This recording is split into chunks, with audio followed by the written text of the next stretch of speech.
Se nos hizo un poco larga la clase anterior. Vamos a continuar entonces con nuestra exposición. Sigamos nuestro curso.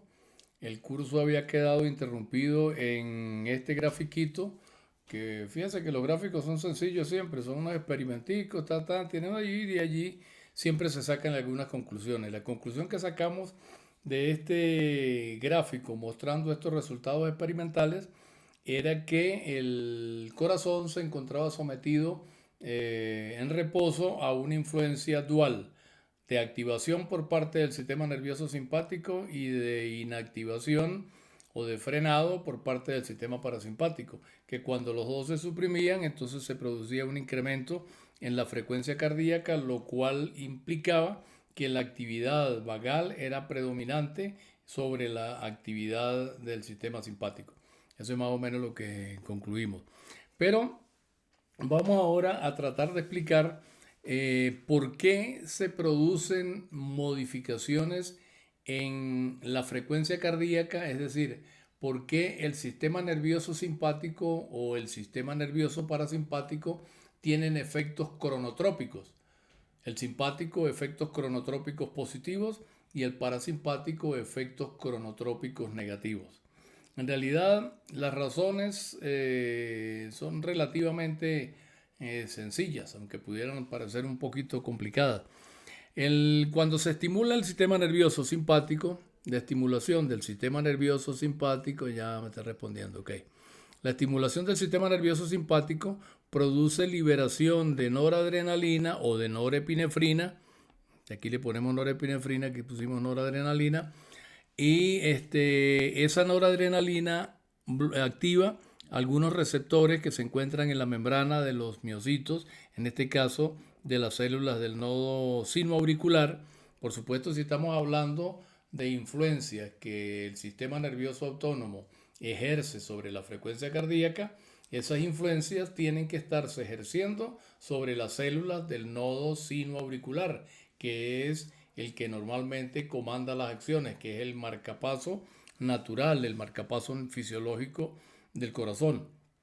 Entonces el sistema nervioso simpático libera noradrenalina que actúa sobre unos receptores adrenérgicos de la membrana de los miocitos del nodo sinoauricular. Esos receptores son del tipo beta 1, receptores beta 1.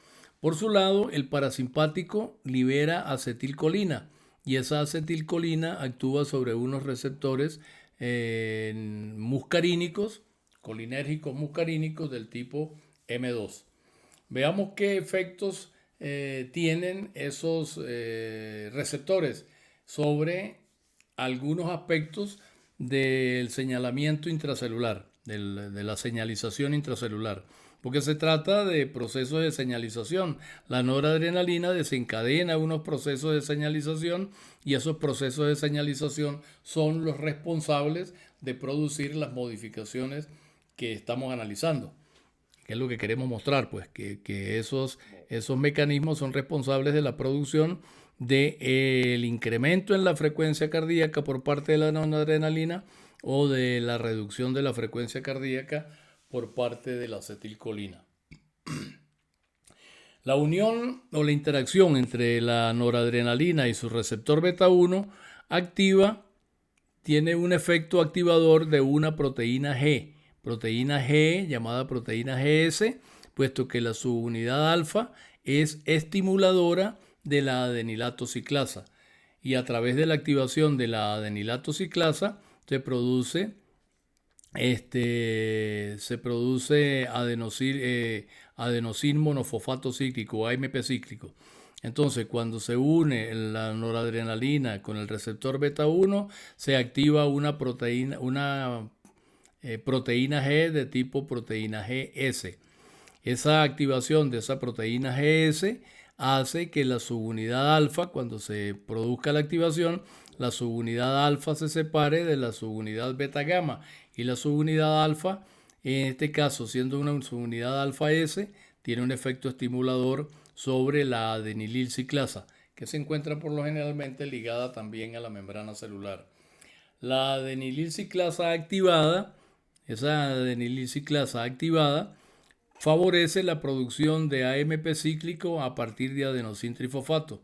Y ese AMP cíclico actúa como segundo mensajero en el interior de la célula.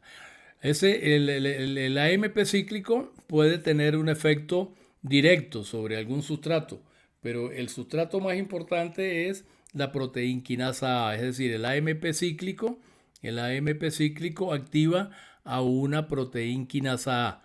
Activa la proteinquinasa A. Aquí la tenemos como dividida como si fueran dos proteinquinasas distintas. Lo que pasa es que para favorecer el dibujo, el dibujante puso la misma proteinquinasa de un lado para mostrar qué hace y la misma proteinquinasa del otro lado para mostrar los efectos que se quieren señalar. Esa proteinquinasa A es una proteinquinasa, como su nombre lo indica, que fosforila a otras moléculas, a otras proteínas. Sobre todo es importante destacar la fosforilación de los canales de calcio voltaje dependientes, aquellos que acabamos de estudiar. Dijimos que en la producción del potencial de acción lento o de las células lentas, ese potencial de acción se produce por la activación de unos canales de calcio y de una corriente de calcio lenta que llamábamos IKL. Tal vez lo recordemos, si no lo repasamos ahorita. Entonces, el potencial de acción propiamente, el disparo del potencial de acción, ¿de quién depende? De los canales de calcio, voltaje dependiente, que conducen la corriente IKL. La proteinquinasa activa a esos canales de calcio. ¿Qué pasa si se activan esos canales de calcio? Si se activan esos canales de calcio, pues se produce un incremento en las corrientes de calcio. Se produce un incremento en la corriente de calcio que la célula, que el canal conduce. O sea, se activa la corriente de calcio esa, se hace más intensa si se quiere. Por otro lado, la proteinquinasa A también tiene unos efectos muy importantes ejercidos sobre estos canales HCN. Estos canales HCN son los canales de los cuales dijimos que eran responsables de la corriente que llamábamos Fanny, es decir, de la corriente rara, de aquella corriente extraña que introducía sodio al interior de la célula y que era la responsable de la despolarización lenta. Era la responsable del inicio, al menos, de la despolarización lenta. Entonces, un segundo efecto, repito, de la proteinquinasa activada por el AMP cíclico es la fosforilación de los canales HCN. Entonces, repito, hay fosforilación de los canales de calcio. Repito esto porque esto es importante, este es el efecto que vamos a analizar. La fosforilación de los canales de calcio, ¿qué hace? Activa las corrientes de calcio, hace más sensible a los canales de calcio, voltaje dependiente al voltaje, y por tanto mejoran las corrientes que circulan a través de ellos. Entonces, fosforilación de canales de calcio más activos. Fosforilación de los canales HCN. Estos canales HCN, recuerden que son los canales de hiperpolarización, activados por hiperpolarización y sensibles a los nucleótidos cíclicos. Entonces, la proteinquinasa A, por un lado, fosforila esos canales HCN, pero también el AMP cíclico tiene una influencia sobre estos canales, por eso es que se llaman HCN. El CN es por nucleótido cíclico. Estos canales se activan por hiperpolarización, pero también son sensibles a los nucleótidos cíclicos, es decir, están sometidos a una modulación por parte del nucleótido cíclico AMP cíclico. Entonces el AMP cíclico va a activar a estos canales, lo mismo que se va a producir su activación mediante la proteinquinasa A que contribuye a fosforilarlos. Entonces, en esencia, acá vemos que se produce por parte de la activación de los receptores beta 1, se produce en una cadena de activación. La activación se separa la proteinquinasa, la proteína G trimérica, se separa la subunidad alfa S, esa subunidad activa la adenilciclasa produce AMP cíclico a partir del ATP, y el AMP cíclico actúa sobre la proteinquinasa dependiente de AMP cíclico, proteinquinasa A, pero además el AMP cíclico actúa directamente sobre los canales HCN. Los canales HCN tienen una doble influencia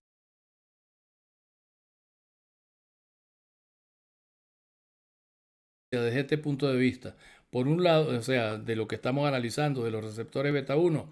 Por un lado, el AMP cíclico se une al HCN y activa el canal, pero por otro lado también la proteinquinasa A fosforila el canal, de manera que el canal HCN que conduce la corriente IF es un canal que está siendo sometido a una doble influencia desde el punto de vista de la activación del simpático, a una doble influencia estimulante, la que ejerce el AMP cíclico directamente sobre él y la que se puede ejercer fosforilando al canal, que lo hace más eficiente, que lo hace que responda de la mejor manera y que conduzca corriente cada vez más intensa. Activación del canal HCN,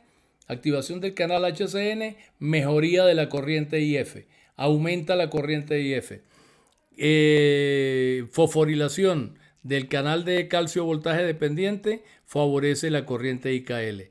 Entonces el sistema nervioso simpático, al activarse, ya vemos que tiene dos efectos: sobre los canales HCN y sobre los canales de calcio voltaje dependientes, con la estimulación consiguiente de esos canales y con la mejora de las corrientes que ellos conducen. Okay. Pues eso es por un lado. Y ahorita vamos a ver entonces qué es lo que ocurre, pero vamos a analizar antes que de hacer el análisis de qué consecuencias tiene esto, como para que se produzca una modificación de la frecuencia cardíaca. Vamos a ver lo que pasa con los canales, con el efecto de la acetilcolina, del parasimpático. En este caso, la acetilcolina actúa sobre unos receptores M2. Estos receptores M2, al ser activados, tienen un doble efecto. Por un lado, ellos están asociados o acoplados a una proteína GI, es decir, GI por inhibidora. Es contraria, tiene un efecto contrario al de la proteína GS, que es activadora. ¿Activadora de quién? De la adenilciclasa. La proteína GI inhibe a través de su subunidad alfa I, inhibe a la adenilatociclasa. Si ella inhibe a la adenilatociclasa, todo este efecto de adenilciclasa activada, de producción de AMP cíclico, de activación de los canales HCN y de activación de los canales de calcio, está disminuida. Repito, la inhibición que ejercen los receptores muscarínicos M2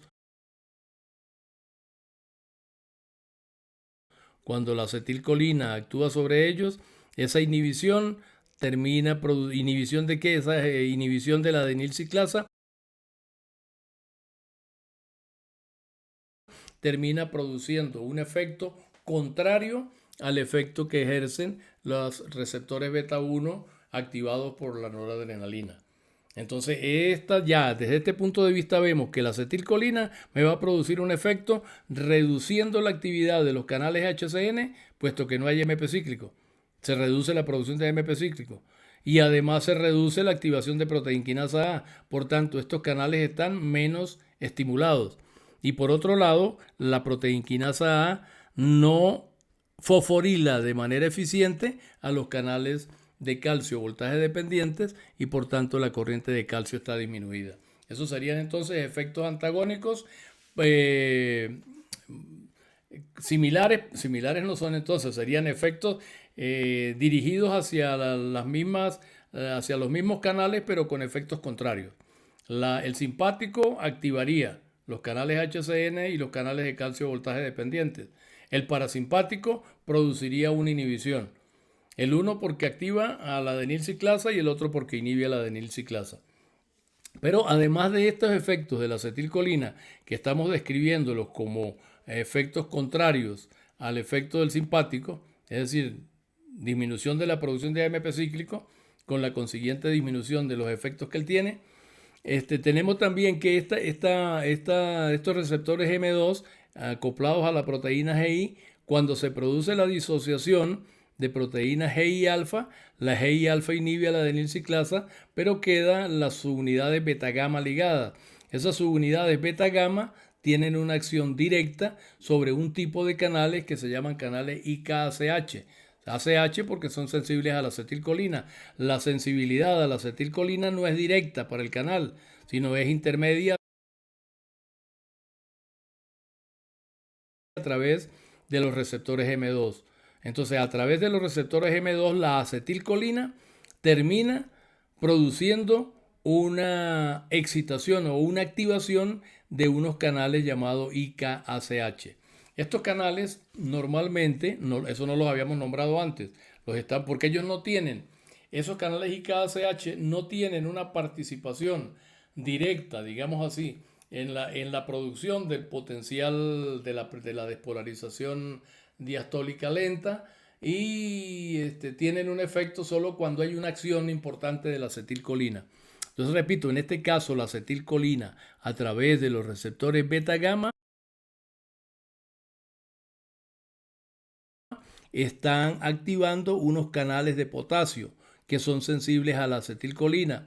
Esos canales son canales con rectificación interna, como los que vimos para el caso aquel de los potenciales de acción rápida. Recuerdan ustedes que en los potenciales de acción rápida decíamos que habían unos canales de rectificación interna de tipo 2.1 que eran responsables, por un lado, de la producción o del mantenimiento del potencial de reposo, y por otro lado también de la repolarización, de la fase final de repolarización, en el caso del potencial de acción rápido.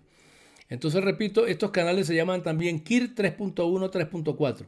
Canales con rectificación interna. Son los canales muy especiales que existen en el nodo sinoauricular, fundamentalmente. También existen en el aurículo ventricular, o sea, existen en las células de respuesta lenta. Entonces, esos canales de acetilcolina pues son canales de potasio. Cuando se activan dejan salir potasio. Si ellos dejan salir potasio, la célula se hiperpolariza. La célula pierde cargas positivas, se van afuera y quedan entonces en exceso cargas negativas en el interior. Entonces, estos son los efectos que tiene el sistema nervioso autónomo. No los voy a repetir más, ya está listo. El simpático tiene sus efectos a través del AMP cíclico sobre canales HCN y sobre canales de calcio. El parasimpático también tiene sus efectos contrarios sobre los canales de calcio y sobre los canales HCN. Pero además, el parasimpático tiene un efecto sobre unos canales llamados canales sensibles de IK sensibles a la acetilcolina, que también dejan salir potasio y que tienen su efecto que ya vamos entonces a analizar. Esos son entonces en líneas generales los efectos que podemos considerar pues efectos bioquímicos o efectos de señalización interna producida por la activación de los canales muscarínicos y de los canales de los receptores muscarínicos y los receptores adrenérgicos de tipo beta. Aquí tenemos una lista de lo que ocurre. Eso es lo que ya acabamos del simpático, libera noradrenalina, se activan los receptores beta 1, se activa la proteína GAS, la subunidad alfa S activa la adenilciclasa, se produce AMP cíclico y la corriente se produce AMP cíclico y se activan los canales HCN, se activa la proteína quinasa A, se fosforilan los canales de calcio, aumentan las corrientes de calcio. Entonces aquí es donde vamos a hacer, aumentan las corrientes de calcio. ¿Qué pasa si aumentan, desde este punto de vista, qué pasa si aumenta la corriente de calcio? Si aumenta la corriente de calcio, ya sabemos que hay unas corrientes de calcio que son despolarizantes. Entonces, si se activan las corrientes de calcio, aumenta la pendiente de la fase 4. Esta fase 4 se hace más pendiente. ¿Por qué? Porque los canales de calcio, yo no tengo acá la diapositiva porque la dejé en la otra, está en la otra clase. Bueno, esta fase 4 se hace más pendiente porque la corriente de calcio que existe al final, cuando se inicia, recuerdan ustedes que al inicio de la fase de despolarización hablábamos de una corriente de calcio tipo L que iba en descenso, pero que existía en ese momento. Bueno, si esa corriente se hace más intensa, ¿por qué se hace más intensa esa corriente? Esa corriente se está haciendo más intensa porque los canales de calcio, esos voltajes dependientes, están estimulados. Si están estimulados, tienen mayor conductancia. Si tienen mayor conductancia, dejan entrar más calcio. Entonces, en la fase final y en la fase inicial, por supuesto, en la fase inicial del prepotencial diastólico, tendríamos una corriente de calcio ya más alta cuando se inicia la fase de despolarización lenta. Ojalá y me esté explicando. O sea, siempre tengo dudas de si lo que explico está bien explicado, si lo estoy diciendo bien. Pero estoy diciendo, El simpático activa canales de calcio voltaje dependientes de tipo L. Si están activos los canales de calcio de voltaje dependiente tipo L, la pendiente ya uno de los factores que modifica la frecuencia cardíaca, de los tres que ya estudiamos anteriormente, uno de ellos, la pendiente de la despolarización lenta diastólica, la pendiente del prepotencial diastólico, se hace mayor. ¿Por qué se hace mayor? Porque cuando se inicia esa despolarización, tienes una corriente de calcio del potencial anterior, tienes una corriente de calcio de voltaje dependiente, a través de canales voltaje dependientes del potencial anterior, que está más alta, esa corriente de calcio está más alta que normalmente. O que normalmente no, sino que en el caso de que la frecuencia cardíaca fuera la del reposo normal. Entonces, en este caso, la acción simpática, al activarme la corriente de calcio voltaje dependiente, está haciendo que la pendiente de despolarización sea mucho más alta. Porque, repito, la corriente de calcio que existía al principio es también más alta. Pero además de eso, se produce también la corriente de los canales HCN. Estos canales HCN, por el efecto del simpático, están estimulados. Si están estimulados, la corriente IF es mayor. Entonces se añaden el efecto de la acción sobre los canales de calcio voltaje dependientes y de la corriente IKL, se añade el efecto de una corriente IF mayor. Si la corriente IF es mayor y la corriente de calcio es mayor, más rápido se alcanza el nivel de umbral y se disparan más rápido los potenciales de acción y la frecuencia cardíaca aumenta.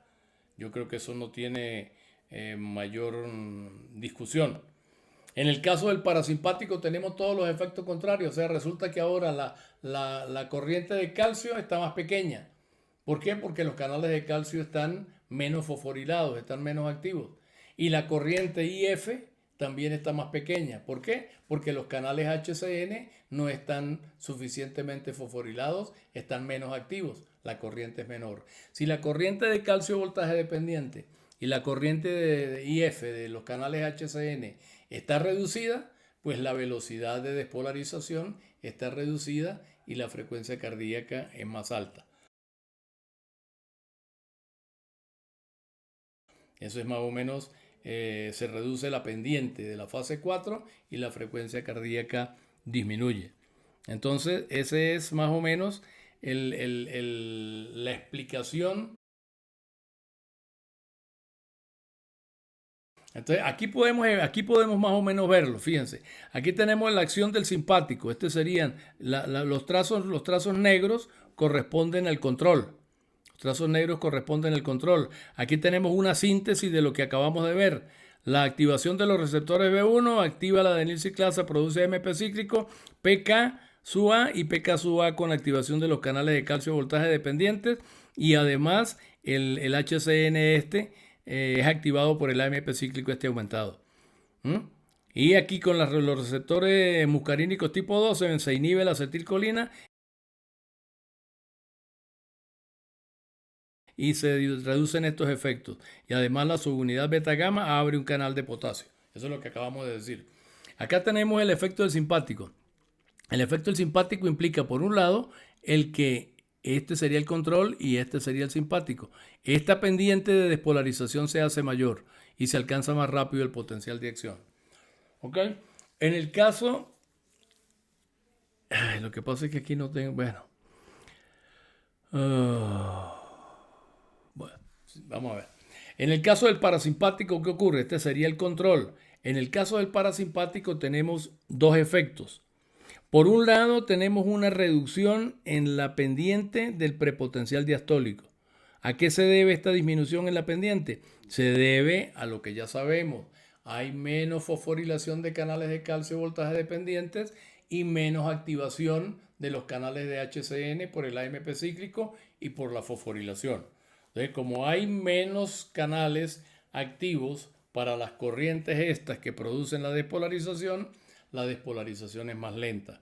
Aquí incluso tenemos, mire, en este gráfico de aquí abajo tenemos un registro de la corriente IF.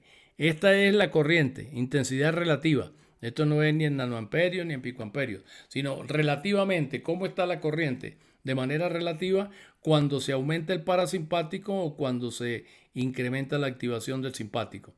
Por ejemplo, a menos 60 milivoltios, resulta que la curva azul acá corresponde a lo que es el parasimpático. Aquí tenemos el azul para el parasimpático, la curva roja corresponde al simpático.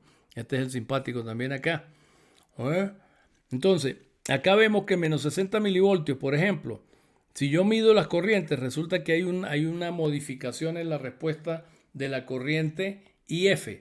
La corriente IF, cuando el parasimpático está activado frente a una acción parasimpática, por ejemplo, a menos 60 milivoltios, esa corriente tiene un valor que es relativamente de 0.2. Es decir, con respecto a un máximo, ella tendría un nivel de un 20%. A ese mismo nivel de menos 60 milivoltios,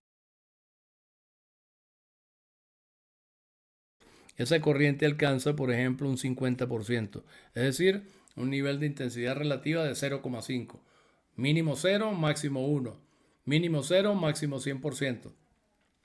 Entonces, esta curva recoge claramente las modificaciones de la corriente IF producidas por acción simpática, aumenta la intensidad relativa de la corriente IF y la estimulación parasimpática produce una corriente IF relativamente mucho más pequeña. Entonces, eso se traduce en una reducción en la pendiente del prepotencial en el caso de la actividad parasimpática o un incremento en la pendiente en el caso de la actividad simpática. Pero también quiero destacar un punto acá. Fíjense que en este momento, acá en este punto acá del potencial diastólico máximo, cuando comparamos el control tiene un potencial diastólico máximo cercano a menos 60 milivoltios. Pero con la acción del parasimpático vemos que el potencial diastólico máximo es mucho más polarizado. Es decir, el potencial diastólico máximo alcanza un nivel más bajo. Entonces ya esto ya lo analizamos en las causas de las modificaciones de la frecuencia cardíaca. Decíamos, si nosotros partimos de un potencial diastólico máximo más negativo, nos cuesta más tiempo para llegar al potencial umbral, porque partimos de un lugar más lejano. Pero aparte de eso, también tenemos que la despolarización, la velocidad de la despolarización es más lenta. Entonces, la activación del parasimpático me está disminuyendo la frecuencia cardíaca, en este caso por dos razones. Primera razón, por la disminución de la pendiente del prepotencial, pero hay una segunda razón. Esa segunda razón es que el potencial diastólico máximo se hizo todavía más negativo. Aquí en vez de menos 60, pues pudiera estar alcanzando aquí unos menos 70 milivoltios. Es decir, está más negativo. Como está más negativo, el potencial tiene que caminar desde un nivel más negativo para llegar al mismo nivel umbral. Es decir, eso hace que se retarde más en producirse el nivel umbral, en llegarse al nivel umbral para producir el potencial de acción. ¿Y a qué se debe? ¿A qué se debe esta negatividad? ¿Por qué se hace más negativo el potencial diastólico máximo en el caso de la activación parasimpática?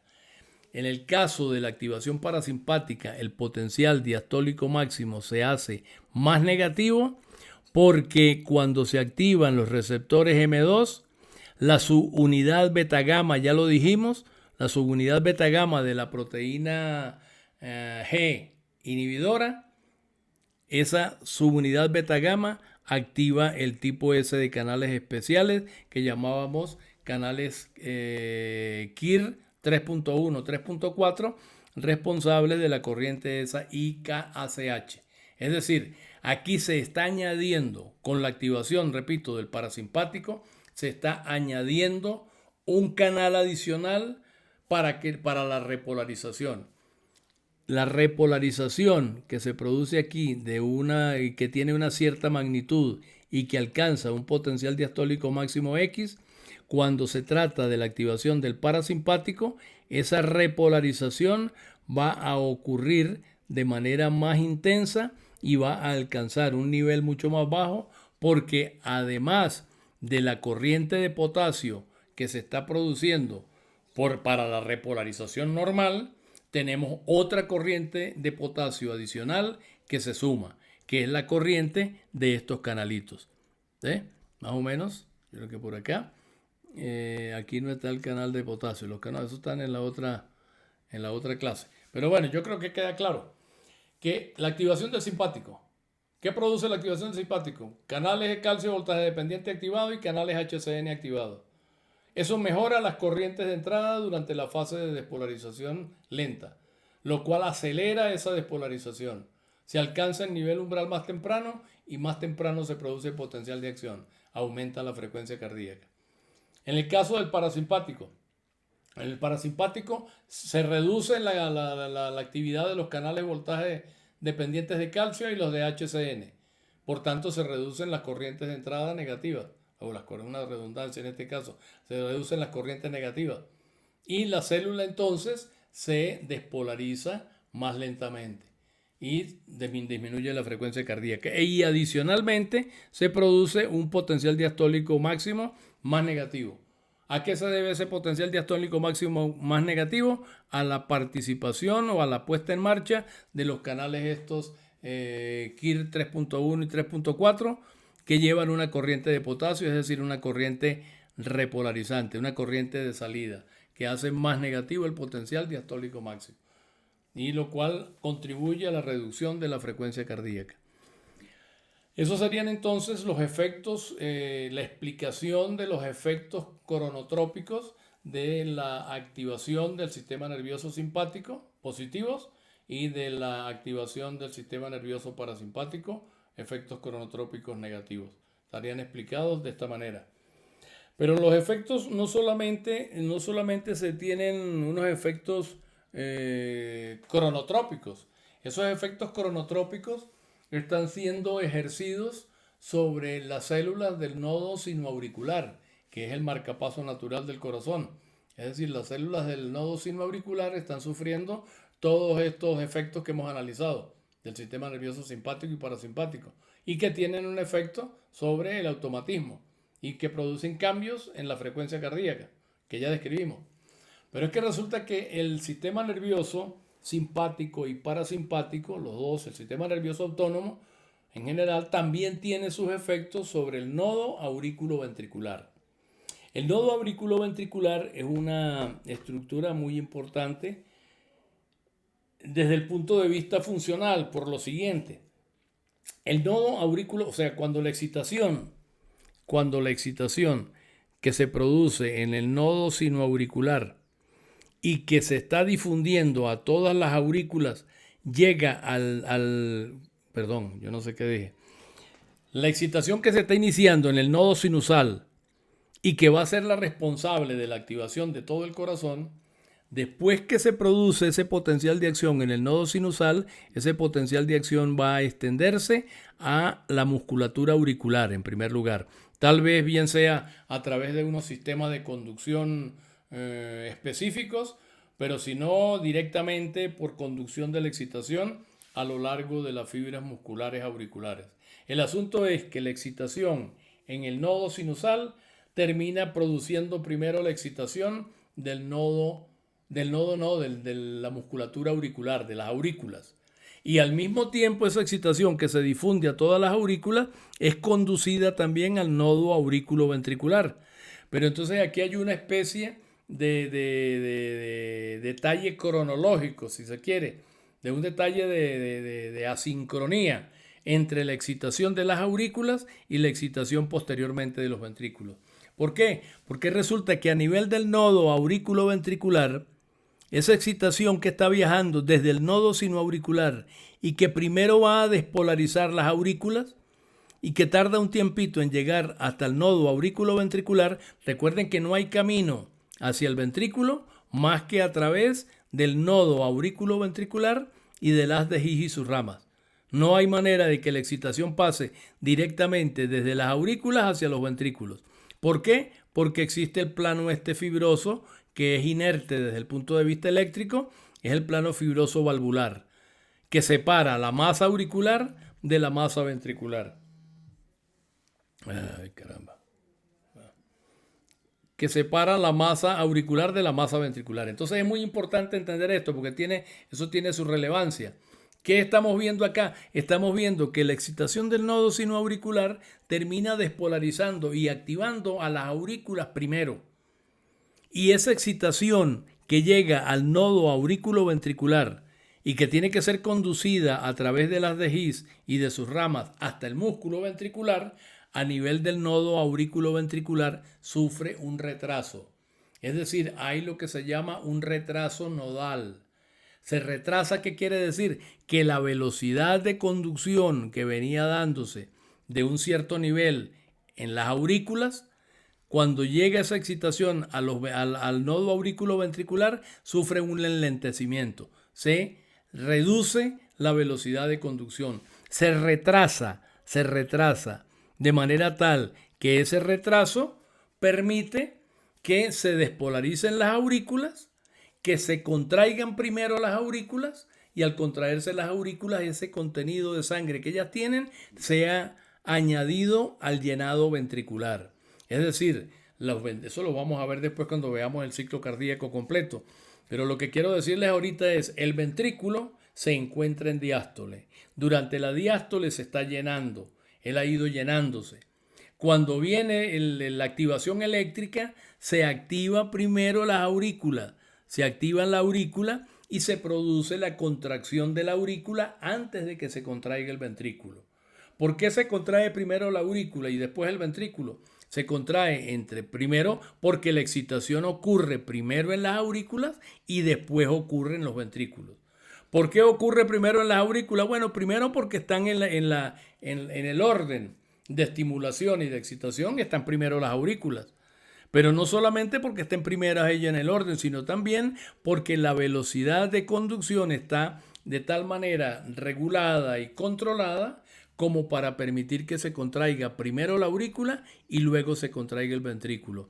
La contracción auricular que ocurre al final de la diástole, es decir, al final del proceso de llenado, el ventrículo durante esta época, durante todo este tiempo ha estado en diástole, ha estado llenándose con sangre que regresa al corazón desde las venas y entonces ese llenado termina con la contracción auricular. La contracción auricular al final de la diástole termina de llenar el corazón. Se contrae la aurícula y le mete más sangre al ventrículo.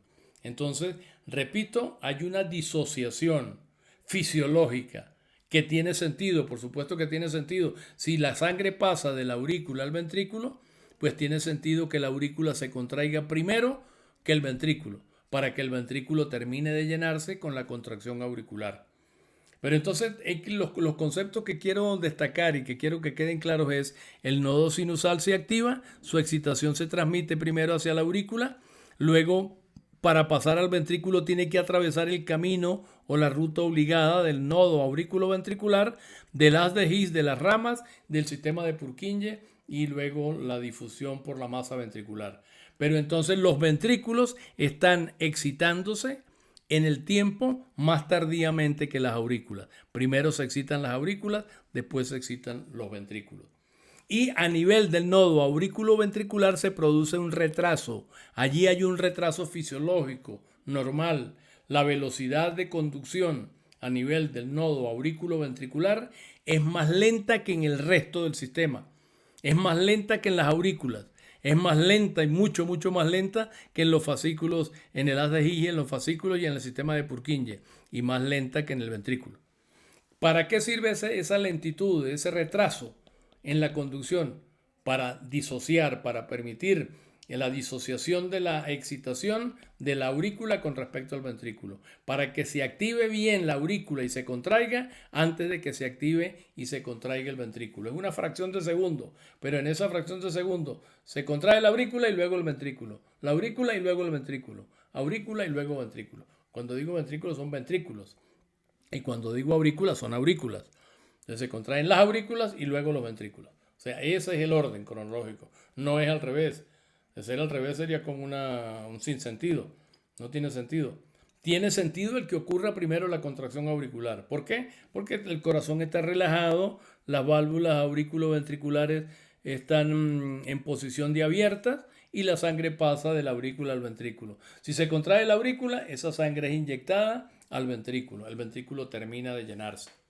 Bueno, entonces esta función de retraso o de disminución de la conducción o de retraso en la conducción a nivel del nodo auriculoventricular es muy importante, tiene mucha importancia.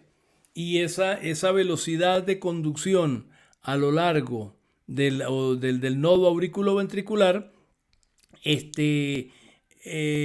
puede ser modificada por la acción del sistema nervioso simpático o del sistema nervioso parasimpático. Ambos dos tienen un efecto, el uno en un sentido y el otro en otro sentido.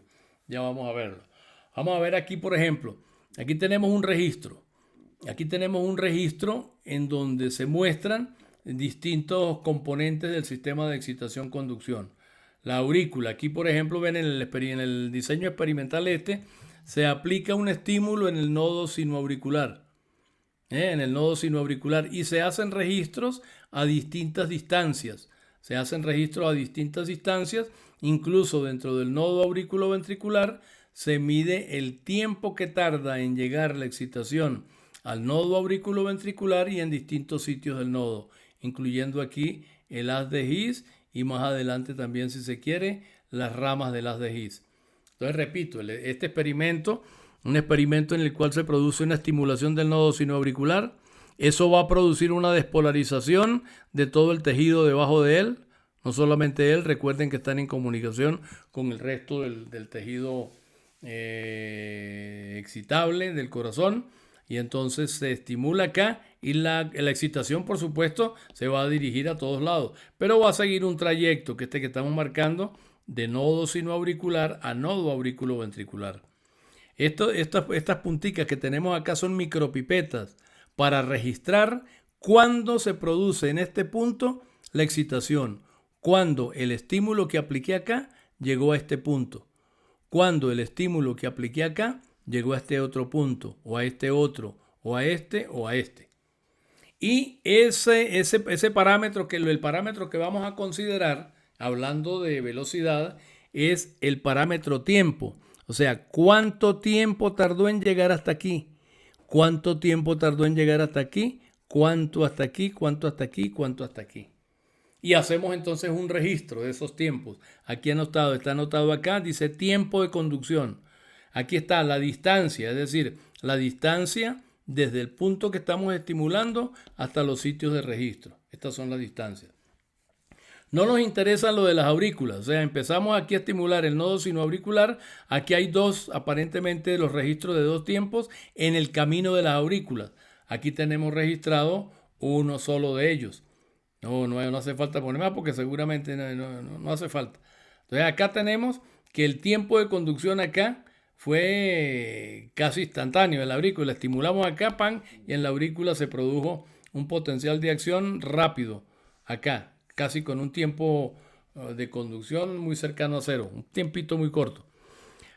Cuando llegamos hasta el nodo auriculoventricular, fíjense, hasta el nodo auriculoventricular, ese tiempo de conducción es todavía pequeñísimo.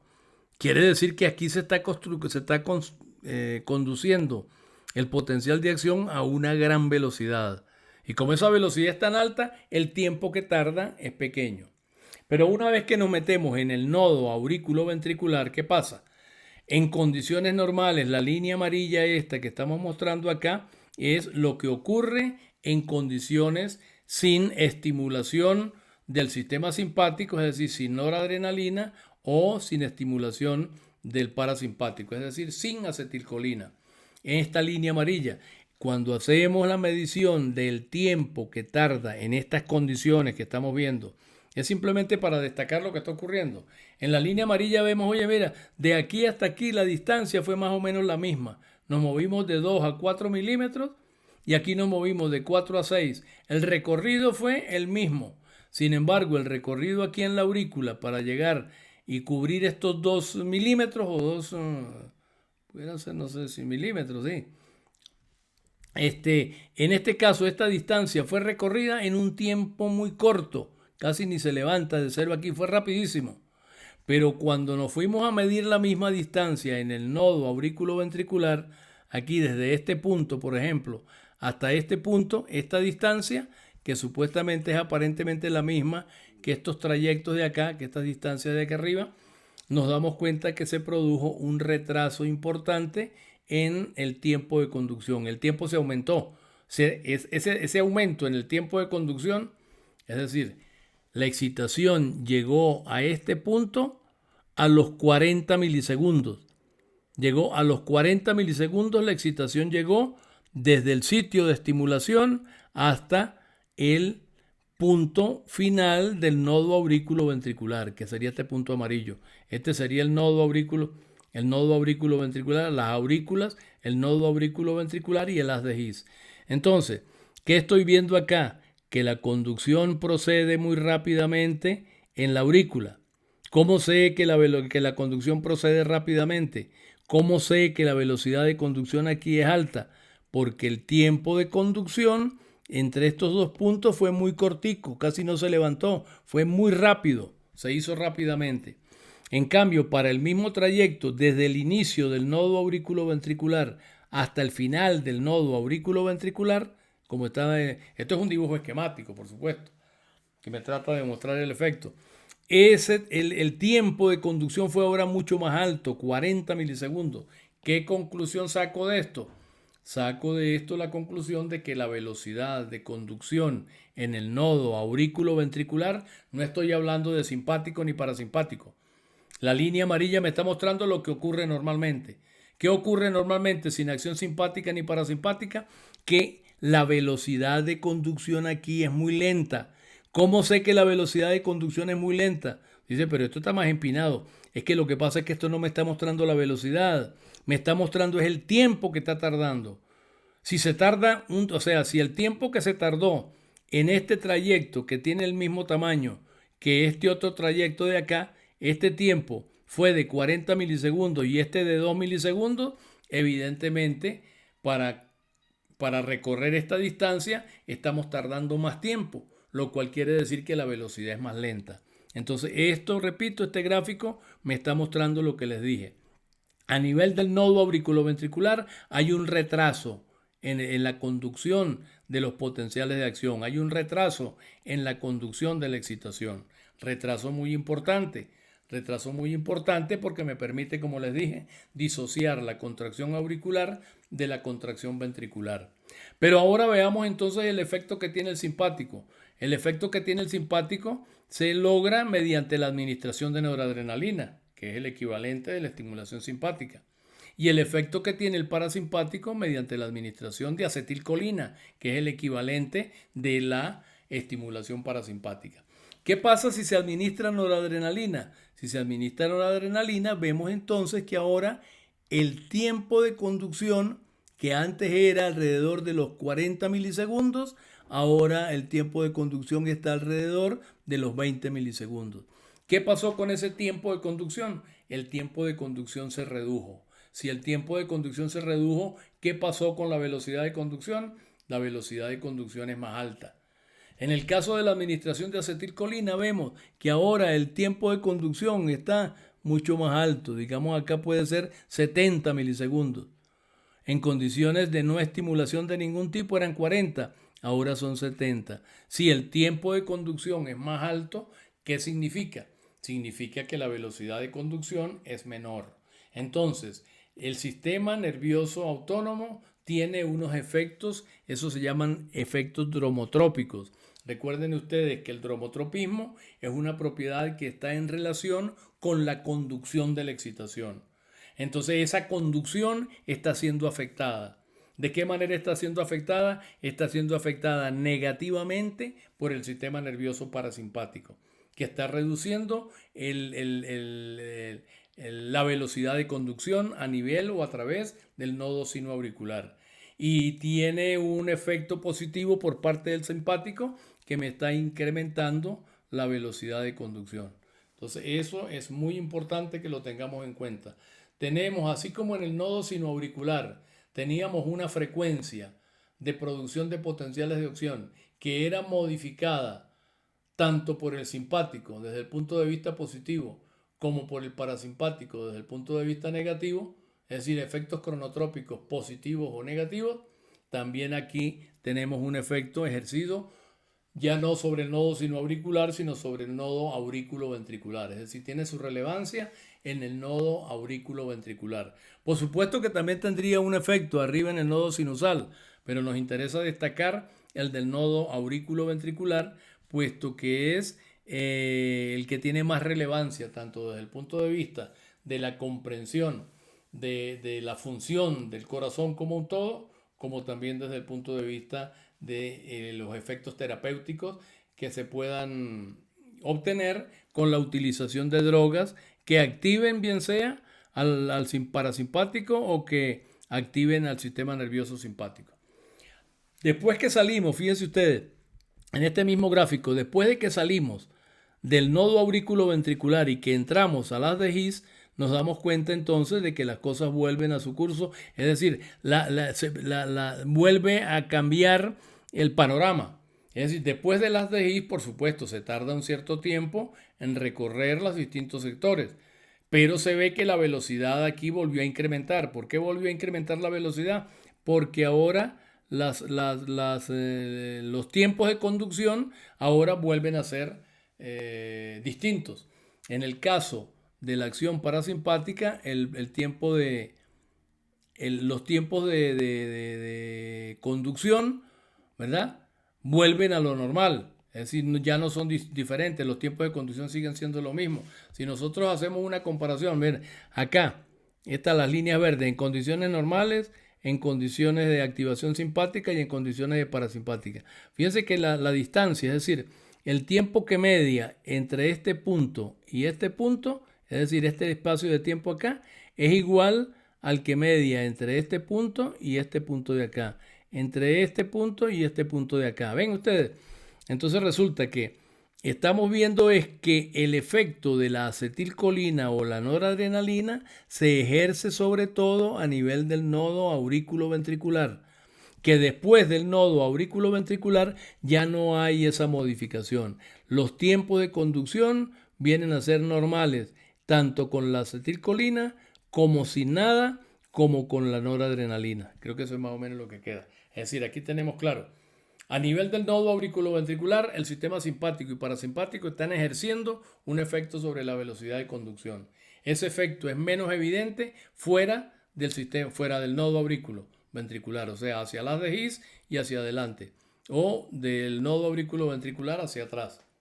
El efecto, repito, está ejerciéndose fundamentalmente sobre el nodo auriculoventricular. Aquí tengo que explicar algunos detalles, o sea, ¿por qué se está produciendo ese efecto? ¿Por qué se está produciendo ese efecto que estamos analizando?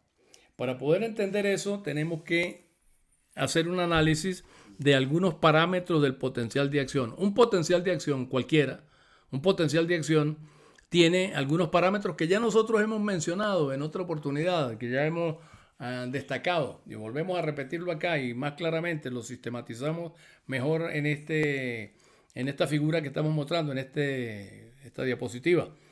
Tenemos los parámetros del potencial de acción que se consideran. Esos parámetros del potencial de acción son tres. Por un lado, la duración del potencial de acción. La duración del potencial de acción, aquí está ese APD, la duración del potencial de acción. ¿Cuánto tiempo dura desde que se produce la despolarización? La duración total sería desde que se produce la despolarización hasta que se alcanza de nuevo la repolarización total. Eso sería un APD 100. APD 100, ¿qué quiere decir? Un APD cuando que abarca la duración total del potencial de acción. Es decir, cuando el nivel de repolarización ha alcanzado el 100%. A eso es a lo que se refiere. Pero se pueden definir distintas duraciones del potencial de acción. Aquí está definido, por ejemplo, una PD 50, una duración de potencial de acción 50. ¿Qué quiere decir esa duración de potencial de acción 50? Es el tiempo que dura el potencial para regresar al 50% de la repolarización total. Cuando ha alcanzado el 50% de la repolarización, ¿Cuánto es ese tiempo? Hay otro tiempo que es el tiempo o la duración del potencial de acción cuando se ha alcanzado el 90% de la repolarización. Y por supuesto tendríamos una P de 100 cuando se ha alcanzado totalmente la repolarización. Estos detalles no nos interesan tanto, solo me interesa destacar que hay un parámetro que se llama duración del potencial de acción y ese parámetro es muy importante a considerar y lo vamos a considerar más adelante porque tiene que ver con las causas de algunas alteraciones de ritmo, a las causas de algunas alteraciones de excitación dentro del corazón. Vamos a ver más adelante. Pero hay dos parámetros muy importantes que quiero destacar acá. Uno de ellos es la tasa máxima de elevación del potencial de membrana. Ya hablamos de esto, ya lo hablamos. Esto ya lo dijimos en unas clases anteriores. ¿Qué es la tasa máxima de despolarización? Es la velocidad máxima con la cual se pasa desde el potencial de reposo hasta el pico del potencial de acción. Eso se llama tasa de elevación. Esa tasa de elevación se llama también dB sobre dt. O sea, cómo cambia el voltaje, en este caso, cómo cambia el voltaje con el tiempo. dB sobre dt es la tasa de modificación. Es como una velocidad. Es decir, cuando yo digo velocidad son 100 kilómetros por hora, o 20 metros en segundo, o 100 metros en segundo. Entonces, cómo cambia en la unidad de tiempo, cómo cambia la distancia recorrida. Aquí es cómo cambia la despolarización, es decir, el voltaje de membrana por unidad de tiempo. Por supuesto, la despolarización aquí dura 1 milisegundo y hacemos la extrapolación a la unidad de tiempo, que sería en este caso el segundo. Creo que son en segundos, ¿sí? Las velocidades en un segundo. Si esto que dura 1 milisegundo,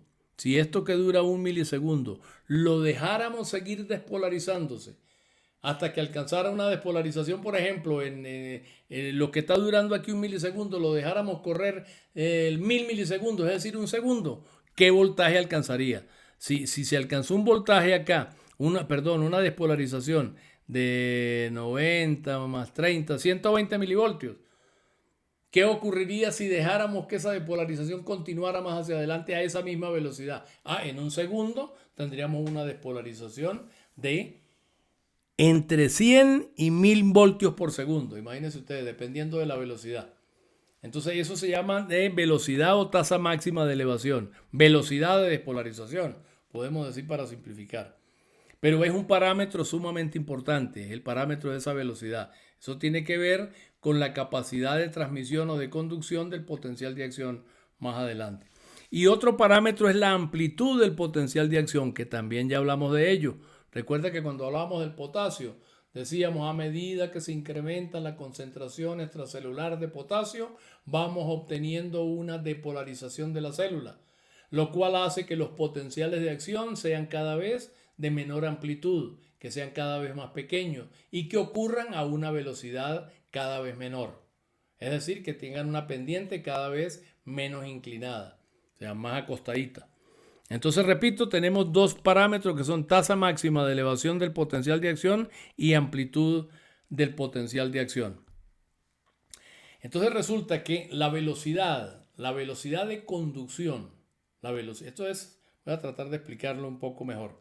La velocidad de conducción de un potencial de acción y por tanto la velocidad de conducción que estamos considerando en este momento, que es la velocidad de conducción a nivel del nodo auriculoventricular, está influida entonces, o sea, dijimos ya que está influida por el sistema nervioso autónomo. El parasimpático disminuye la velocidad de conducción. El parasimpático aumenta la velocidad de conducción. Ahora, ¿a qué se deben esas modificaciones? Esas modificaciones se deben a que tanto el uno como el otro afectan a la tasa máxima de elevación como la amplitud del potencial de acción. Es decir, cuando se modifica la tasa máxima de despolarización y cuando se modifica la amplitud del potencial de acción, es decir, la altura del potencial de acción, entonces se está también afectando la velocidad de conducción. Se está afectando la velocidad de conducción. Por ejemplo, fíjense ustedes, aquí tenemos una curvita en donde se muestra el potencial de acción a nivel del nodo auriculoventricular. vemos que este potencial alcanza, no estamos aquí discutiendo que si esta despolarización es más pequeña o menos que es más acentuada o menos acentuada, no. Estamos hablando de otra cosa, estamos hablando de la amplitud del potencial de acción y la velocidad. Fíjense, vean ustedes estos dos potenciales. Este que está marcado con la línea punteada y este potencial que está marcado con una línea continua. ¿Qué diferencia hay entre estos dos potenciales? Este potencial que está con la línea interrumpida es un potencial que tiene una velocidad de despolarización, es decir, una dB sobre dt, una cantidad de voltios por segundo que es más pequeña que este otro que tenemos acá. Se supone que aquí estamos marcando, aquí no hay un control, deberíamos tener un control, es decir, un gráfico, digamos, si yo quisiera dibujar un control para esto, este control podría estar aquí, más o menos así. Eso sería un control. Entonces, sobre este control tenemos uno que tiene la despolarización. No, este sería, perdón, voy a hacerlo mejor. Tratar de hacerlo mejor. Este, por ejemplo, tendría esta despolarización, alcanzaría un nivel superior y acá está. Tendríamos entonces, este control tendría un nivel de potencial de amplitud intermedio, el que acabo de hacer, el rojo. Este sería el control. Este rojo que tengo aquí sería mi control. Tiene una amplitud máxima determinada y tiene también una despolarización o una velocidad de despolarización, un dB sobre dt también determinado. Ahora, ¿qué pasa si yo reduzco la amplitud del potencial de acción? Aquí tenemos entonces eso mostrado en esta línea. Se reduce la amplitud, ¿ves? Se llega más menos arriba que este que es el control. Pero también tenemos una reducción en la pendiente, es decir, una reducción en la velocidad de despolarización. Entonces, en este caso tenemos unas condiciones. En este otro caso, las condiciones, las características son distintas. La velocidad de producción es mucho más alta y el nivel o la amplitud es también mayor. Entonces, en este caso, en el que la pendiente esta es tan acentuada y la amplitud es tan larga, la velocidad de conducción es mucho más rápida. Este potencial se transmite mucho más rápido que el potencial normal que yo tengo acá, que es mi control. Y en el caso de que la velocidad de despolarización sea más lenta y que la amplitud del potencial sea menor, la velocidad entonces es mucho menor. Ese sería el caso ese que me están mostrando aquí como parasimpático. Entonces, el simpático tiene como efecto que aumenta la velocidad de despolarización y aumenta la amplitud del potencial de acción. Eso aumenta la velocidad de transmisión, la velocidad de conducción. El parasimpático tiene como efecto que él reduce la velocidad de despolarización y disminuye también la amplitud del potencial de acción. Y eso disminuye entonces la velocidad. Yo creo que eso queda más o menos claro. Ahora, el por qué esas cosas ocurren así. El por qué una pendiente mayor y una amplitud mayor implica una mayor velocidad de conducción y de transmisión del potencial de acción y viceversa.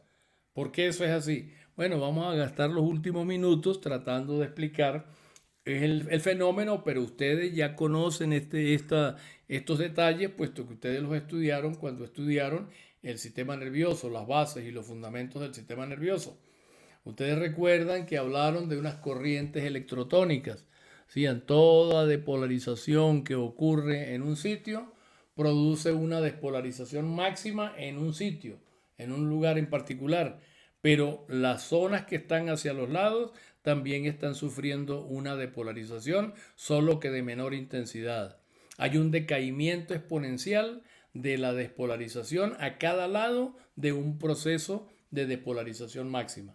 Una célula que se despolariza en un punto, también esa despolarización no está solamente en una lineecita, en un puntico, sino que también está teniendo un efecto hacia un lado de la membrana, hablando de membranas, o hacia el otro lado de la membrana. Se forma como un pico en el cual el máximo es el punto donde decimos que está ocurriendo la despolarización máxima, el potencial máximo. Pero a los lados también se está produciendo una afectación y a los lados también hay una despolarización. solo que esa despolarización no tiene la magnitud de la que se está produciendo en un punto determinado. Aquí tengo que aclarar unas cosas. Una despolarización que produzca un potencial de acción, ese potencial de acción que se produce, es un potencial que se produce y muere en su sitio.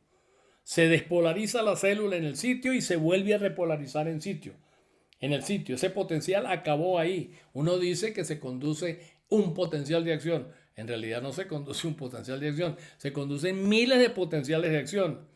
Pero cada potencial muere en su mismo sitio. Lo que pasa es que ese potencial regenera otro potencial en la célula vecina o en el espacio vecino, en la zona vecina.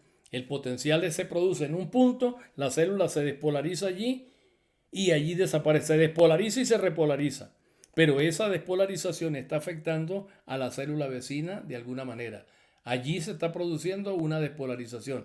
Si la despolarización que ocurre en la zona vecina es de suficiente magnitud como para que se alcance el nivel umbral, al lado se produce otro potencial de acción. Entonces se regeneró. ¿Ve? El potencial de acción se regeneró. ¿Por qué se regeneró? Porque al ladito se produjo una despolarización que cuando este potencial de aquí se acabó, entonces se produjo el de al lado. Y el de al lado produjo el del otro lado y el del lado y así sucesivamente se va conduciendo. Lo que se conduce es una excitación.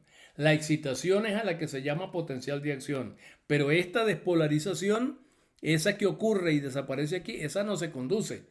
Esa se produjo aquí, se terminó acá. Pero se regeneró al lado. Y se regeneró al lado y se regeneró al lado. Y eso es de lo cual hablamos cuando hablamos de transmisión de la excitación. Fíjense, cuando nosotros vamos a suponer que se trate de una cadena de celulitas del nodo sinoauricular o del nodo aurículo-ventricular, que es el que estamos considerando. Esas células están colocadas en cadena una después de la otra. Entonces la excitación tiene que viajar desde el lado izquierdo, perdón, aquí, desde el lado izquierdo hacia el lado derecho, viaja la excitación. Entonces, esa excitación puede viajar a una cierta velocidad. Esa velocidad puede subir o puede bajar, como ya hemos visto, pero se está conduciendo a una velocidad. ¿De qué depende la velocidad a la cual se conduzca? Es lo que vamos a tratar de explicar.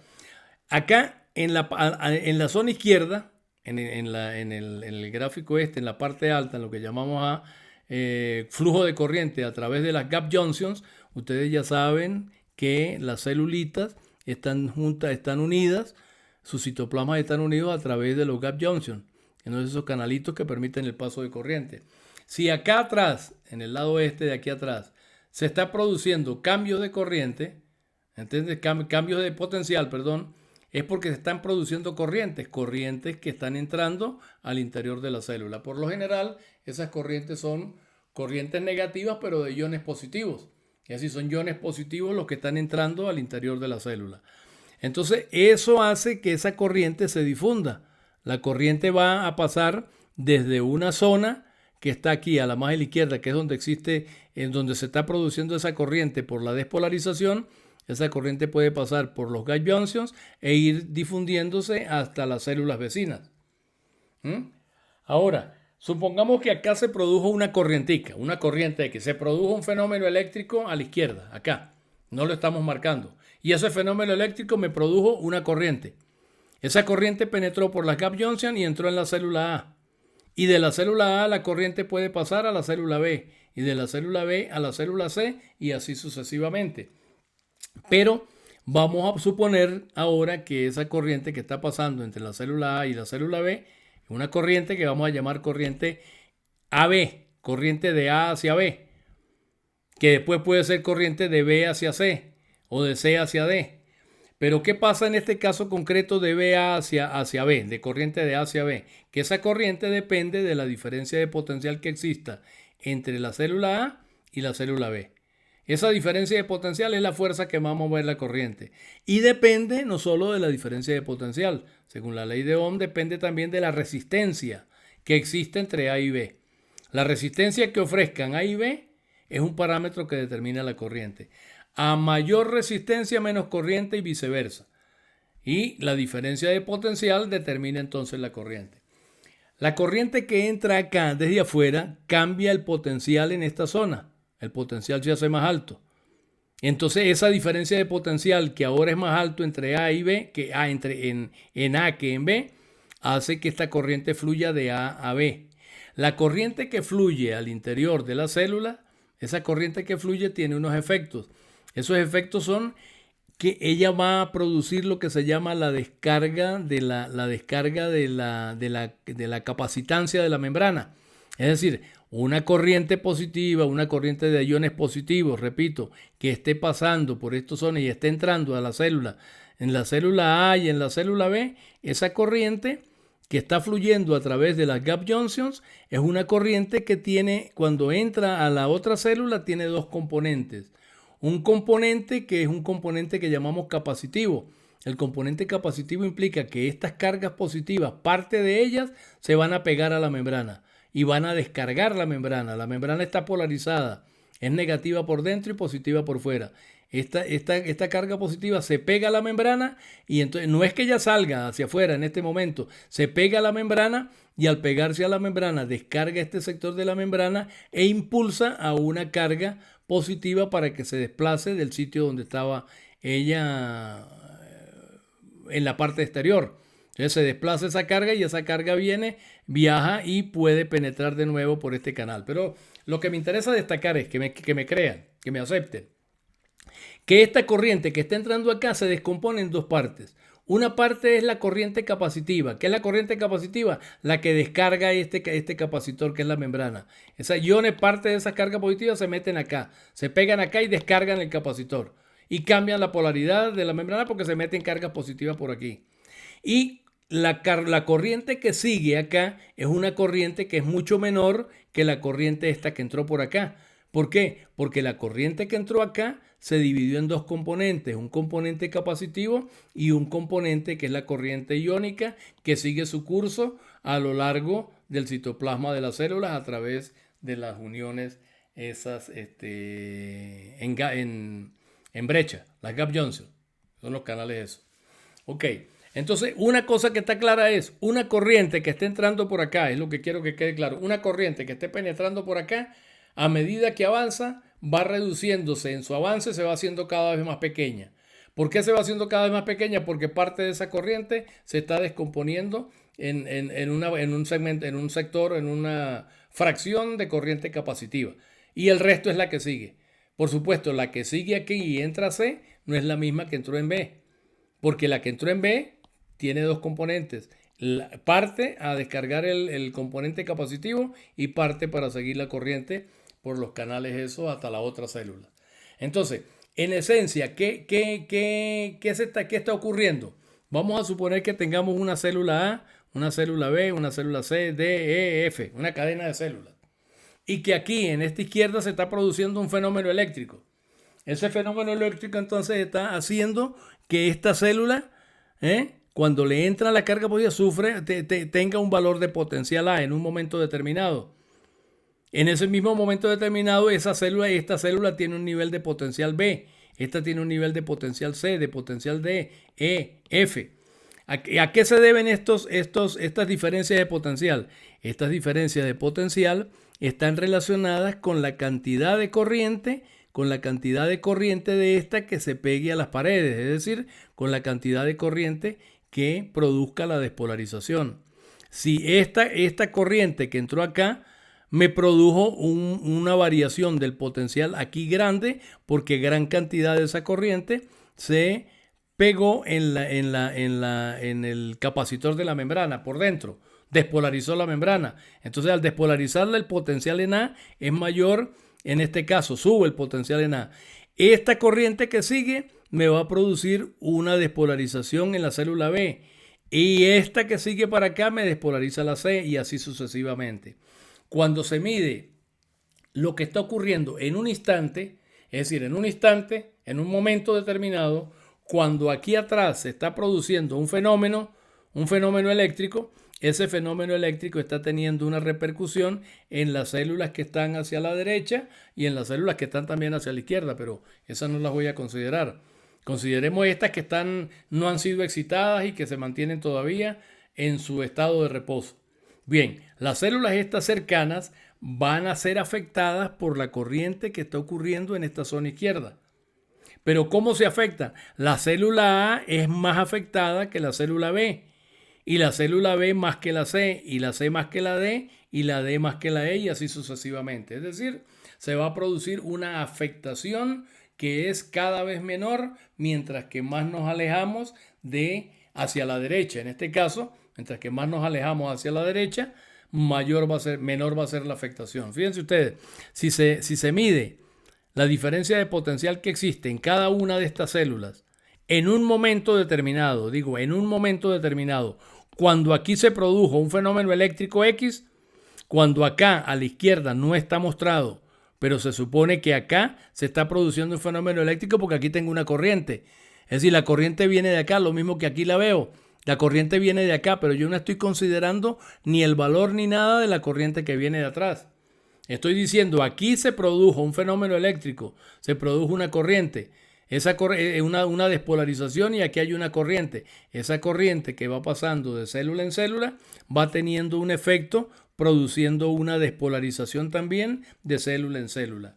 Pero la despolarización es más grande en la celulita que está más cercana, en la célula A. Por eso vemos que el voltaje en A es mayor que el voltaje en B, y el de B mayor que el de C, y el de C mayor que el de D, y así sucesivamente, hasta que llega un punto en el cual ya no hay absolutamente, no se ve ningún cambio. Es decir, el fenómeno eléctrico que está produciéndose en este sitio es un fenómeno eléctrico que me está modificando también las propiedades eléctricas los parámetros eléctricos de las células que están ubicadas a su derecha, pero lo están haciendo de una manera proporcional. Mientras más cerca la despolarización o el voltaje o el cambio de voltaje que se está produciendo es mayor.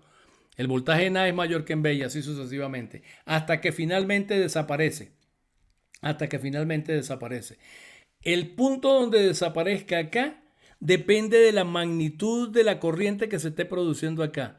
Si la corriente que se produce aquí a la izquierda es muy pequeña, esto tendría entonces un nivel cada vez más pequeño, y los cambios de voltaje desaparecerían en un punto más hacia la izquierda.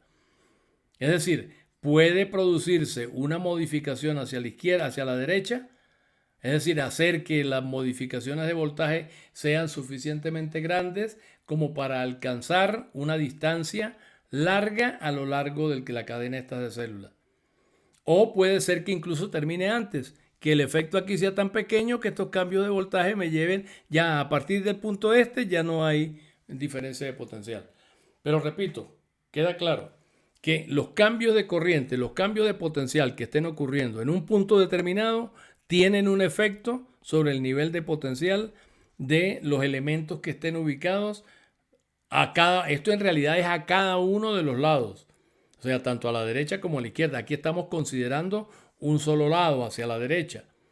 Entonces, esto es importante, esta despolarización, esta diferencia de potencial que se está produciendo a la derecha, producto de los cambios eléctricos que están ocurriendo aquí a la izquierda, en este caso concreto, tienen esta forma y tienen estas diferencias de potencial. Esto puede ser distinto.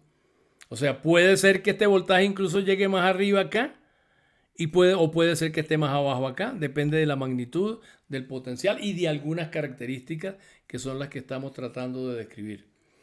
Esas características son ¿qué determinará? ¿Qué cosa determinará el valor de este potencial en esta celulita que se encuentra aquí cerquita, y por tanto también en esta y en esta y en todas las que siguen? ¿Qué determinará este valor? Este valor es un valor que se produce en un instante. Se produjo allí un fenómeno eléctrico y en un instante se me produjeron estos cambios acá, en el mismo instante.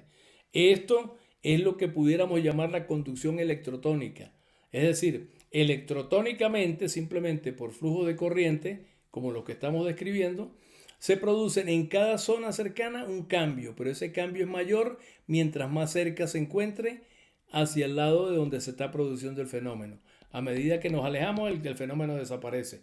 Es decir, es como si dijéramos el potencial que se está produciendo, a ver si lo trato de ver, el potencial que se está produciendo, si se produce un potencial y un cambio de potencial en un sitio, ese cambio de potencial en el espacio, esta sería la distancia, esta sería distancia, ¿eh? Acá, vemos que el máximo del potencial está en este punto. El pico está acá. En un instante, esto es en un instante. En un instante, brum, se me produjo una despolarización, un cambio de potencial. En un punto determinado.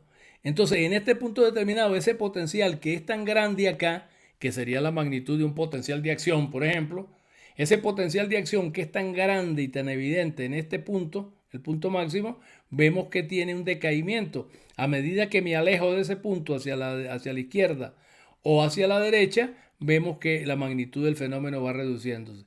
De manera tal que por acá llegará un momento en el cual será cero y acá también se me hará cero cuando llegue más allá, hacia el fondo. Entonces, la cercanía, la distancia al potencial que se está produciendo determina la magnitud de ese potencial. ¿Sí? Pero no solamente la distancia, sino también la amplitud. La amplitud de este fenómeno, si este fenómeno es mayor, si ese fenómeno es mucho mayor, voy a dejar el dibujito ahí. Imagínense que ahora me vengo y este potencial es mayor. Yo llego hasta aquí. Voy a cambiar el color para destacarlo. El potencial ahora llega hasta aquí. Se despolarizó aquí. Y ahora, entonces, ¿qué ocurre? Que este potencial más amplio, más elevado, me va a producir una curva que empieza desde más arriba y que por lo tanto tiene estas características. Entonces fíjense que si yo considero el punto este, vamos a considerar este punto de acá, ¿eh? En este punto de acá, cuando la amplitud del potencial de acción era la roja, yo tenía que en este punto la amplitud del potencial era este, es decir, el valor del potencial aquí es este. Si ahora la despolarización alcanzó un nivel mucho más elevado, resulta que ahora el nivel está más acá. Es decir, en el mismo punto del espacio, cuando la amplitud del potencial es X, ¿verdad? La despolarización a una distancia determinada es X también.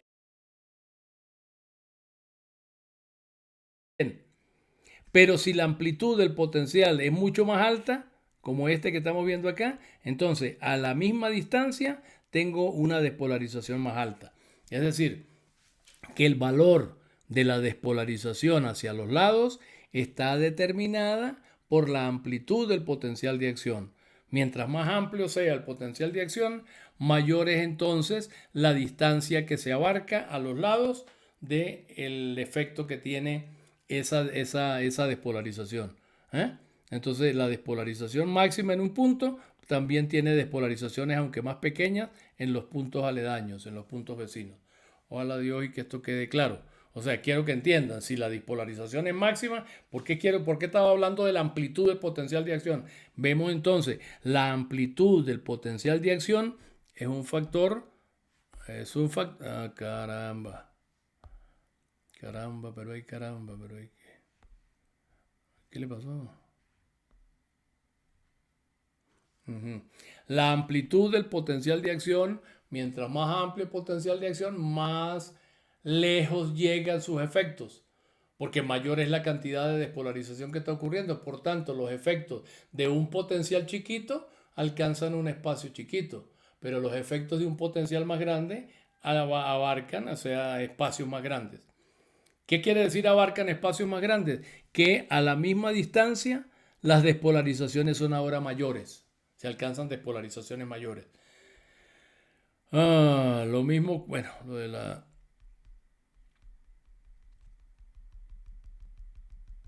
Ya no me borra. Bueno, voy a decirle OK aquí y cambiemos de... Sigamos con nuestro análisis. Vamos a ver si trato de explicar lo que está ocurriendo aquí. Este gráfico es muy importante.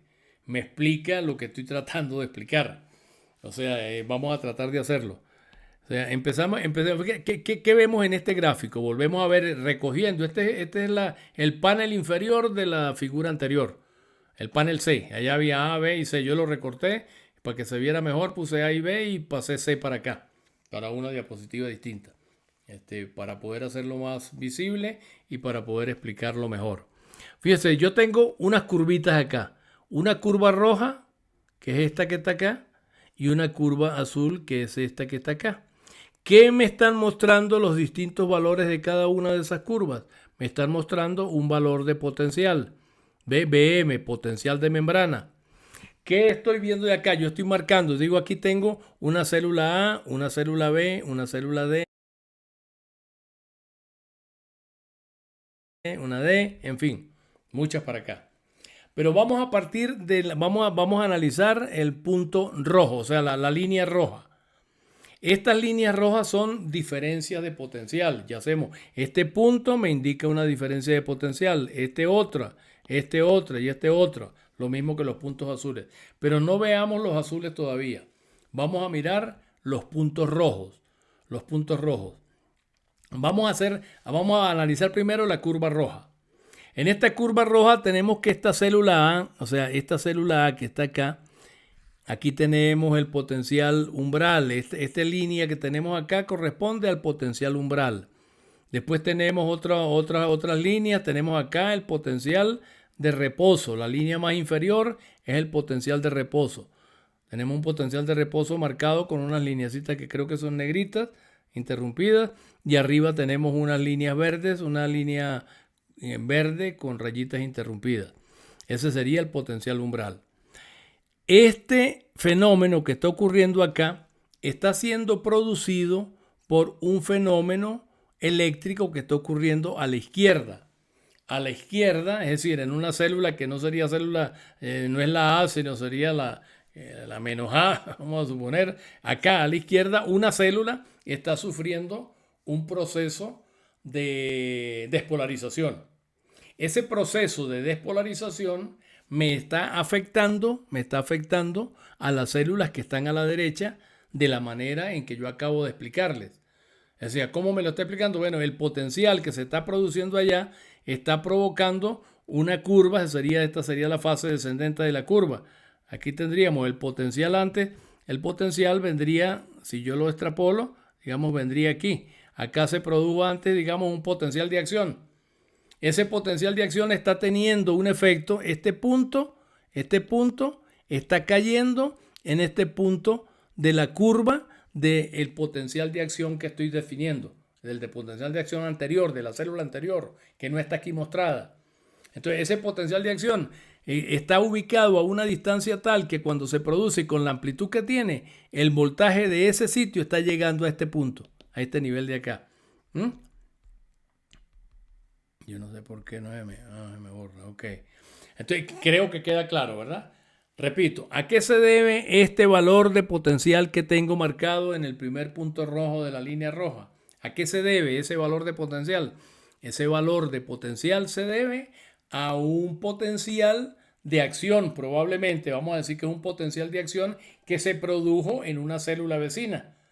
Potencial de acción que no está, que tiene un máximo en un punto determinado en el espacio, pero que además se manifiesta en los puntos que están al lado de una manera, con un de manera cada vez menor, mientras más lejos nos encontremos del punto original.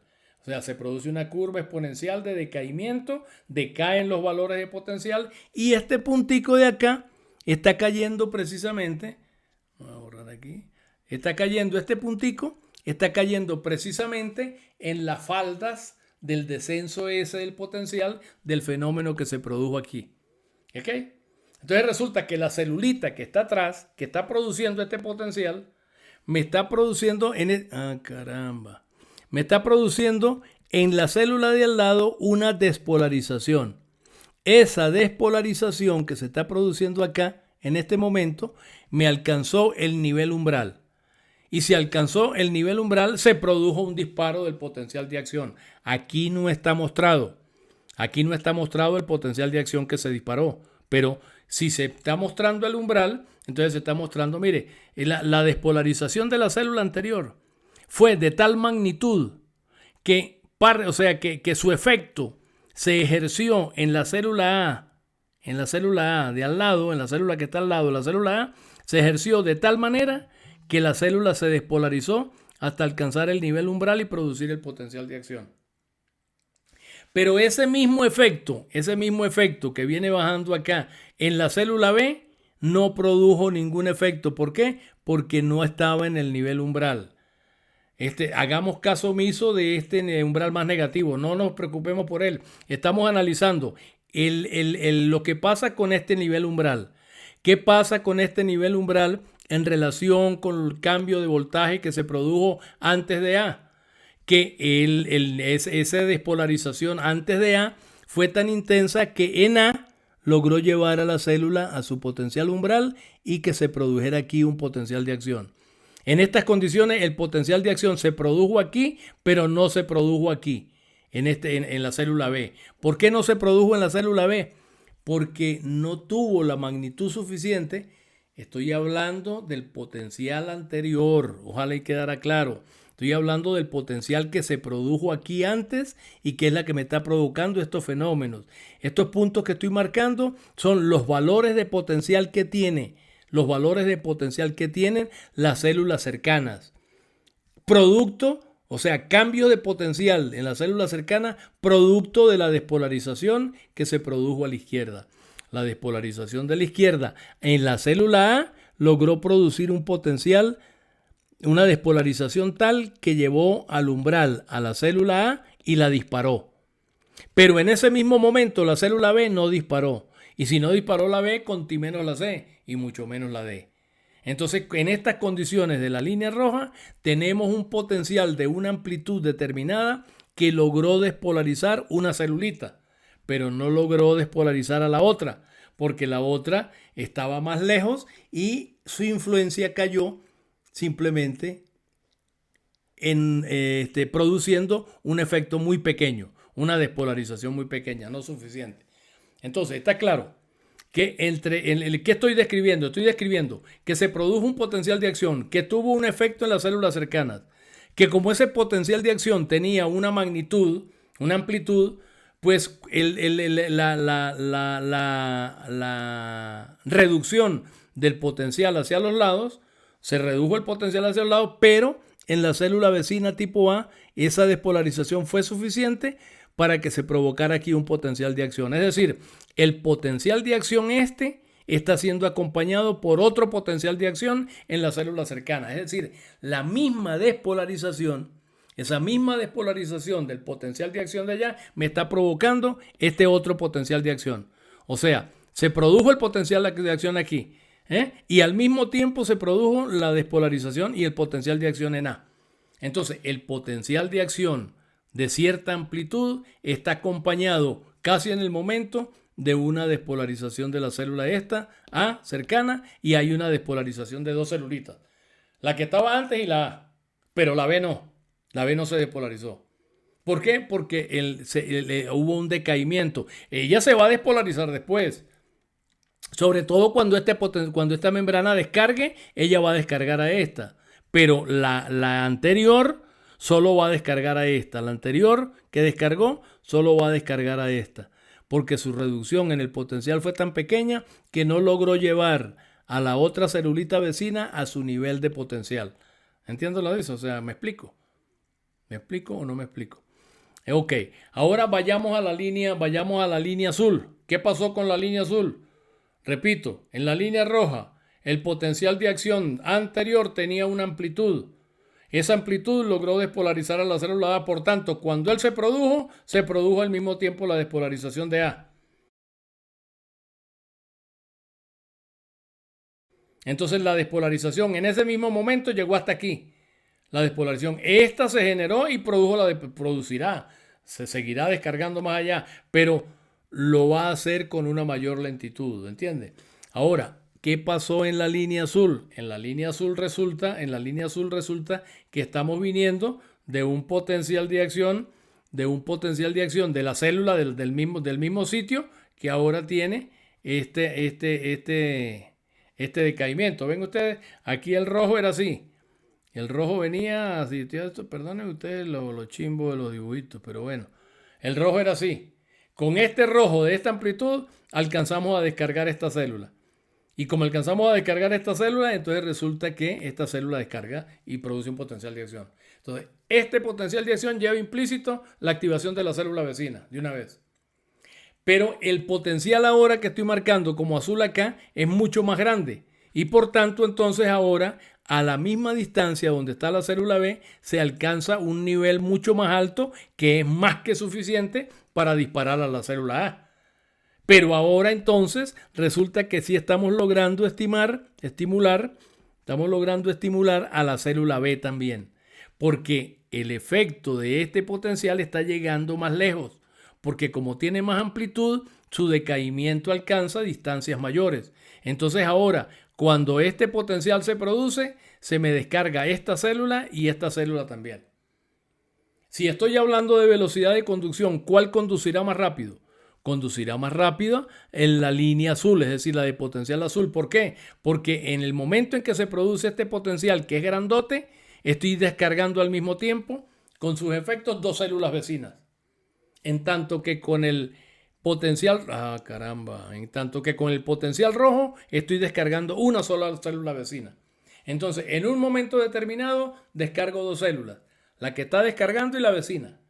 Con un potencial más amplio estoy descargando la célula que se está descargando y dos de las vecinas. Quiere decir que en este instante de producción del potencial de acción estoy abarcando esta distancia de excitación. Cónchale, yo rayo todo esto y lo pongo un desastre. Estoy abarcando una distancia mayor porque estoy activando dos células a la vez. Si esto se repite continuamente y tiene la misma magnitud los potenciales, entonces resulta que el potencial de mayor amplitud va a ir conduciéndose con mayor velocidad. Se va a transmitir, se va a conducir. Transmitir o conducirse, sí, es mejor conducirse, hablar de conducción. Se va conduciendo más rápidamente. Y los potenciales de menor amplitud se van conduciendo más lentamente. También es importante la pendiente del potencial. O sea, la pendiente del potencial. Esto es una cuestión espacial. O sea, la gran amplitud del potencial hace que al mismo tiempo hace que al mismo tiempo se abarquen zonas más amplias. Es decir, espacialmente se abarcan zonas más amplias, espacios más amplios de estimulación. Pero también y viceversa, con despolarizaciones menores tenemos, Dios mío, señor. Con despolarizaciones menores tenemos entonces espacios despolarizados, espacios despolarizados mucho más pequeños. Mientras mayor sea el espacio que despolarizo, mayor es la velocidad con la que se conduce. Eso es en cuanto al espacio. Pero si este fenómeno también ocurre a distintas velocidades, la instalación de la máxima despolarización tiene que ver también con el tiempo. Mientras más tiempo tarde en producirse la despolarización, más lenta será la conducción, porque más lenta se alcanzará la despolarización de las zonas vecinas. En cambio, si la despolarización es más violenta, más rápida, más rápido se alcanzará la despolarización de las células vecinas. Es decir, el fenómeno de la amplitud me implica que abarco más zonas de despolarización, de estimulación, sí puede decirse, porque estos potenciales de acción están sirviendo de estímulo para la producción de los potenciales de acción sucesivos, los que vienen. Entonces, mientras mayor el potencial de acción, mayor es la distancia que excito. Pero también, mientras más rápido es la producción del potencial de acción, más rápido alcanzo la excitación de esa zona. O sea, no solamente que alcanzo más, sino que lo hago más rápido. Y si alcanzo más, es mayor la velocidad porque se despolarizan zonas cada vez más grandes. ¿Entiendes? Que se van añadiendo, eso implica que mayor velocidad. Pero no solamente eso, sino que si es más rápida, se hace más rápida la despolarización. Entonces, aparte de que tengo más despolarizadas, las despolarizo con más velocidad, con más rapidez. Y eso es lo que determina el que se produzcan los cambios de velocidad, esto de los cuales estuvimos hablando anteriormente. Ahora, ¿por qué se producen entonces? ¿Por qué se puede producir? ¿Por qué el simpático, por ejemplo? ¿Por qué el simpático me va a producir un potencial más amplio? ¿Y por qué el simpático me va a producir una pendiente del potencial de acción mucho más alta? Pues flácida, ya lo sabemos, ya lo dijimos antes cuando estábamos hablando del... Ah, no, aquí no hablamos del dromotropismo, no hablamos de eso. Pero tiene que ver, se parece mucho a lo que estudiamos en relación... Los efectos son muy parecidos a estos que estamos describiendo para el efecto cronotrópico. Solo que los efectos del simpático y el parasimpático los estábamos ascribiendo a una propiedad, al automatismo. Pero se los podemos ascribir también aquí a la velocidad de conducción. ¿Qué pasa si yo tengo más canales? Fíjate, el simpático me activa los canales de calcio, voltaje dependiente. Uy, voy a borrar eso para que no se me quede tan manchado y tan feo. Entonces, el calcio está, la corriente de calcio está modificándose de manera positiva, ¿sí o no? O sea, ya dijimos, si se produce activación del simpático, se fosforilan los canales de calcio, voltaje dependiente y la corriente de calcio L era mayor. Eso tenía su efecto en el cronotropismo. Pero imaginémonos ahora una corriente de calcio mayor, en este caso una corriente de calcio mayor, en el caso o sea, considerando la velocidad de conducción. ¿Qué haría una corriente de calcio mayor? Una corriente de calcio mayor tiene unos efectos positivos sobre lo que acabo de describir. Una corriente de calcio de unos canales voltaje dependientes, es decir, una corriente IKL más intensa, me va a producir, si es más intensa, me va a producir primero una velocidad de despolarización mucho mayor, ¿o no? Claro. Entonces, el simpático a través de la proteína quinasa me fosforila los canales de calcio voltaje dependiente, la corriente de calcio es más amplia, más intensa. O sea, hay mayor corriente de calcio. ¿Qué efectos tiene eso? Bueno, que se hace más rápido. Ahora hay más calcio entrando que lo que entraba antes cuando no había estimulación de esa corriente. Ahora aumentó la corriente, aumenta la velocidad de despolarización, es decir, el potencial de acción está sufriendo esto que estamos mostrando acá. El potencial de acción está haciéndose más pendiente. ¿Por qué se hace más pendiente? Porque los canales de calcio están activados y conducen corrientes de calcio mucho más intensas. Y como el potencial, como la fase cero, es decir, la fase de despolarización abrupta es de corriente de calcio, si hay más corriente de calcio, hay una velocidad de despolarización mayor. Por eso la pendiente esta es mayor. Si nos vamos al simpático, ¿qué pasa con el simpático? En cuanto a la velocidad de polarización, lo contrario, el parasimpático a través de la inhibición de la adenil ciclasa y de la disminución del AMP cíclico y de la activación de la proteinquinasa A produce una reducción en la fosforilación de los canales de calcio y las corrientes de calcio son menores. ¿Qué pasa si la corriente de calcio es menor? Lo contrario de lo que acabo de describir, la pendiente es menor. ¿Por qué será menor la pendiente? Pues simplemente porque hay menos corriente. A menos corriente, a más mazamorra, y a menos mazamorra. O sea, a menos entrada de calcio, pues la pendiente es más lenta, está entrando menos, porque el canal está inhibido, en cierta manera podemos decir entre comillas inhibido, y entonces por eso esta pendiente es menor.